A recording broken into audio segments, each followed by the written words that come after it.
خب در رابطه با نواری که چی نام داره همون سرسخت مسخره باز اسمت در این نوار با رفیقش یک جا نشستن اطراف احکام الهی، اطراف احکام شریعت حرام و حلال سوال جواب میکنن. با اینا گفتنی هستم که همین که شما صحیفه های خودتان اینستاگرام باشه، یوتیوب باشه، دیگر شبکه های اجتماعی باشه، با این همه فسق و فساد و فجور و مسخرگی پر کردین و نامه اعمال خودتان سیاه کردین، همین رسواگی در دنیا و در آخرت برای شما بسای. از این بدتر و بالاتر خودتان کافر نکنین. مسخره کردن احکام شریعت این کفر است. حلال دانستن آن چیزی که الله در قرآن، یعنی حرام بودن او با آیت قرآن، با سنت پیامبر، با اجماع امت اسلامی ثابت شده است، حلال دانستن او کفر است. کفر انسان کافر میکنه. از این بیشتر در جان خودتان ظلم نکنید. حداقل کمی برای خود رحم کنید. ما میدانیم که شما برای 4 تا لایک و 4 تا پرسماتر اومده هستین ناموس خودتان، شرف خودتان، حتی دین تان سودا کنید، بفروشین.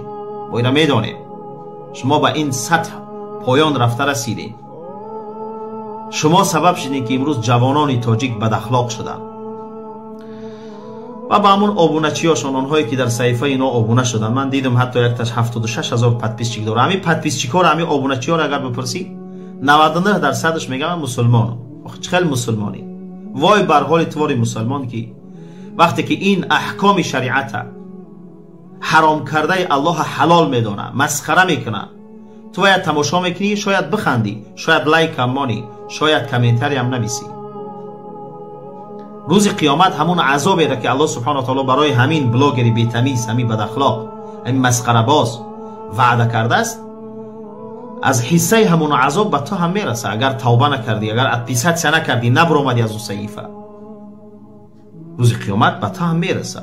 الله سبحانه و تعالی در قرآن میگه ولا تعاونوا علی الاثم والعدوان. در کارهای گناه ما همدیگه را کمک نمیکنیم، همدیگه را کمک نمیکنیم. خلاصه گپ همین است. الله هدایتشون کنه. البته ما دعا میکنیم هدایت بیاون، اصلاح شوند و همچنانی که در بین مردم احکام الهی را مسخره کردن، استهزا کردن، همین گونه باید در بین مردم توبه کنن، مسلمان شوند، کلمه عرضه کنن. اونو احکام الهی را مسخره میکنن، نمیتونن بگن که ما نمیدونستیم. تو یگان صحرا در زندگی میکردی، تو تا حال نمیدونی که احکام الهی را، قرآن، دین، احکام شریعت پیامبر استهزا کردن، مسخره کردن این کفر است. در فتاوای خودی ما هست، در فتاوای ظاهریه، همه فتاوا را ببینید، استهزا کردنی الله، قرآن، پیامبر، اینا نمیتونی بگوی اون معذوره، از دین خارج میشود. گفتی امو رحمتی بابام قبر مردد چی میشی؟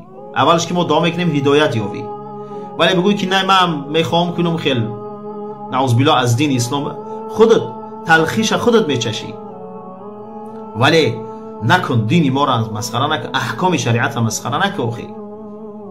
ما میفهمیم که شاید امروز شما را هیچ کسی چی نمیگه، ولی روز مردن داری و روز میری پیش الله، میری برای این کرده ها جواب میگی. الله هدایتشون کنه دیگه. از این بیشتر چی بگیم؟ در پیش ما میبود که یک 3-4 شتش میزدیم تا نباشد چوبی تر، فرمان نبرد گاو خر. اینا از امثال همونا هستن. تا در کنج یک دیوال نقپند یا 3-4 شتش نزنن، اینا آدم نمیشوند. این سامی سبب شده دیگه. اینا جرأت پیدا کردن، احکام شریعت مسخره میکنن، هر چیزی خواهند میکنن، هیچ کس اینا را هیچ چیز نمیگه. 3-4 شته بزنن، اگر بزنن منهش 1-2 بار تا بخوره، بعد آدم میشه. الله هدایت کنه. دعا کنیم الله هدایت کنه. الله هدایت نباشه نیست نابود چون کنه. خب اینجا